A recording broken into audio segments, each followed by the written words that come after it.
बचपन से हमें सिखाया जाता है कि पैसे कमाओ और खर्च मत करो, लेकिन कोई यह नहीं सिखाता कि पैसे को सही जगह इन्वेस्ट कैसे करें ताकि वह आगे चलकर हमारी जिंदगी को आसान बना सके। आज हम एक ऐसी कहानी सुनेंगे जो सिर्फ पैसे की बात नहीं करती, बल्कि वित्तीय समझ, अनुशासन और भरोसे की कहानी है। इस कहानी के माध्यम से हम जानेंगे कि म्यूचुअल फंड्स क्या होते हैं, एसआईपी क्या है, म्यूचुअल फंड्स के प्रकार कौन कौन से हैं और लंबी अवधि में ये कैसे लाभ देते हैं। अर्जुन एक छोटे से गांव से था। वह दिल्ली में एक कंपनी में काम करता था और हर महीने की सैलरी का एक बड़ा हिस्सा घर भेज देता था।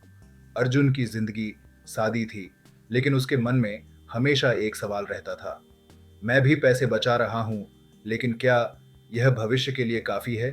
एक दिन ऑफिस में लंच के समय उसके सहकर्मी रोहित ने म्यूचुअल फंड्स की बात की। अर्जुन की आंखें चमक उठीं। वह जानना चाहता था कि यह म्यूचुअल फंड्स क्या भला है।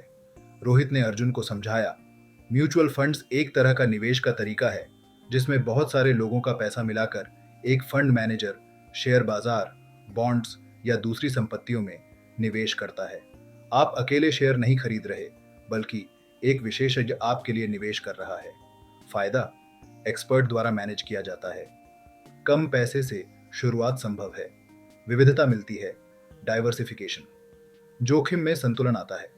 अर्जुन हैरान था कि इतनी सारी सुविधाएं होते हुए भी उसे कभी इस बारे में किसी ने बताया नहीं। रोहित ने एक और नया शब्द बताया, एसआईपी।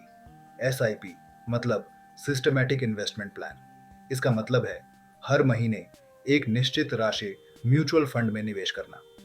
फायदे, छोटी एक राशि से शुरुआत 500 रुपये से भी शुरू कर सकते हैं। 2 डिसिप्लिन आता है निवेश में। 3 कंपाउंडिंग का जादू, ब्याज पर ब्याज मिलता है। 4 लंबी अवधि में बड़ा फंड तैयार होता है। रोहित ने एक उदाहरण दिया, अगर अर्जुन 2000 रुपये प्रति माह एसआईपी करता है और औसत 12% रिटर्न मिलता है, तो 20 साल में वह रकम लगभग 20 लाख रुपये हो सकती है। अर्जुन सुनकर चौंक गया। उसे अब समझ में आया कि बचत करना एक बात है, लेकिन उसे सही जगह लगाना दूसरी बात है। रोहित ने आगे बताया, 1.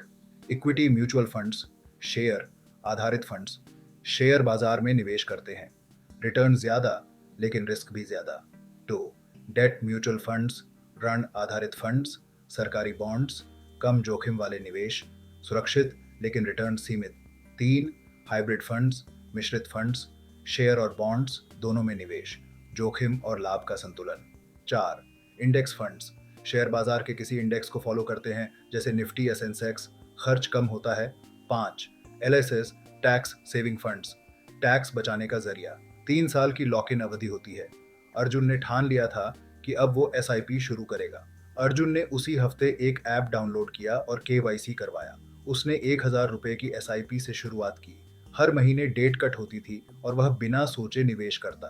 पहले 6 महीने तक उसे कोई फर्क नहीं लगा, लेकिन 1 साल बाद उसने देखा कि उसके निवेश की कीमत बढ़ चुकी है। अर्जुन ने म्यूचुअल फंड्स को समझा, एसआईपी को अपनाया और धीरे धीरे उसमें विश्वास करना शुरू किया। उसने अब फालतू खर्च कम कर दिए थे। वह अब अपने पैसों का ट्रैक रखता, बजट बनाता और अपने लक्ष्यों के अनुसार निवेश करता। उसने सीखा, पैसा मेहनत से कमाना जरूरी है, लेकिन समझदारी से लगाना और भी जरूरी है। धैर्य और अनुशासन ही लंबी सफलता की कुंजी है।